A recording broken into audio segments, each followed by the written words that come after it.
Morkaus Evangelijos 12 skyrius, 28-34 eilutės užduoda mums klausimą. Taip kaip Jėzus uždavė tam, kuris jo paklausė. O tu kaip manai? Ir šiandien į šį klausimą mes galime atsakyti, kadangi Dievas duoda mums laisvę ir visas galimybės, ir galim ir nesakyti, kadangi esame laisvi žmonės. Tačiau atidėjus šį klausimą į šoną, atidėsime ir patį gyvenimą į šoną. Jeigu dabar jūsų paklausčiau, kas iš jūsų nebenorėtumėt gyventi, tai būtų, manau, nedaug tokių. Nors šiais laikais gali tikėtis visko. Mūsų homilijos tema, o kas yra pats pirmasis žodis, įsakymas mano gyvenime. Jėzus cituoja mūsų pirmajame skaitinyje iš pakartoto įstatymo knygos 6 skyriaus 6 eilutę, kur yra kalbama: klausykis Izraeli, viešpats yra mūsų Dievas, vien tik viešpats. Todėl ir jo atsakymas buvo labai logiškas, paprastas. Pirmiausia, reikia išmokti klausytis. Kaip sekasi klausytis? Kad esame europiečiai ir mums neblogai sekasi žiūrėti, tai čia ir taip aišku. Vien pažvelgus, kiek šiais laikais žmonių nešioja akinius arba kontaktinius lęšiukus, suprasime, kad ko gero daug tikrai žiūrime visko. Duok Dieve, kad tai, į ką žiūrime, mums būtų naudinga. Kaip sako Dievo žodis, man viskas valia, bet ne viskas naudinga. Kadangi atsakius į šį klausimą klausyti viešpatis, ir tada turi prasme visi kiti Dievo įsakymai, neturėsi kitų dievų, tik mane vieną, netark Dievo vardo be reikalo, švęsk sekmadienį, gerb savo tėvą motiną ir taip toliau, turi prasme.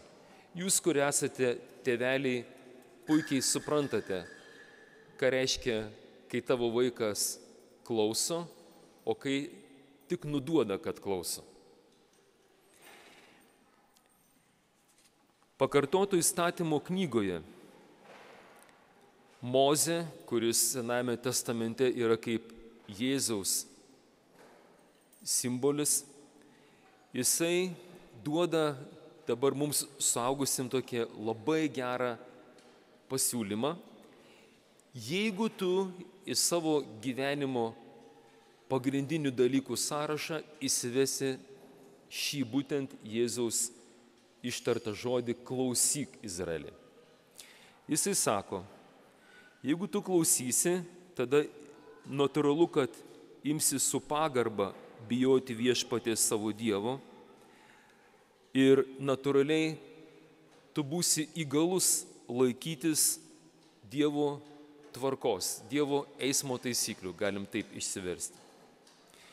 Dabar, sako, nes šis tavo klusnumas tau garantuoja ką? Kad tu ilgai išsilaikytumei, kad tau gerai sektųsi, kad tu didžiai daugintumėsi krašte. Matote, kiek daug gražių dalykų įsijungia atidarius šią programėlę pagrindinis Dievo įsakymas klausyti. Nežinau, kaip jūs, ar jūs turite kokiu nors dalykų, kuriuose norėtumėte gerai išsilaikyti.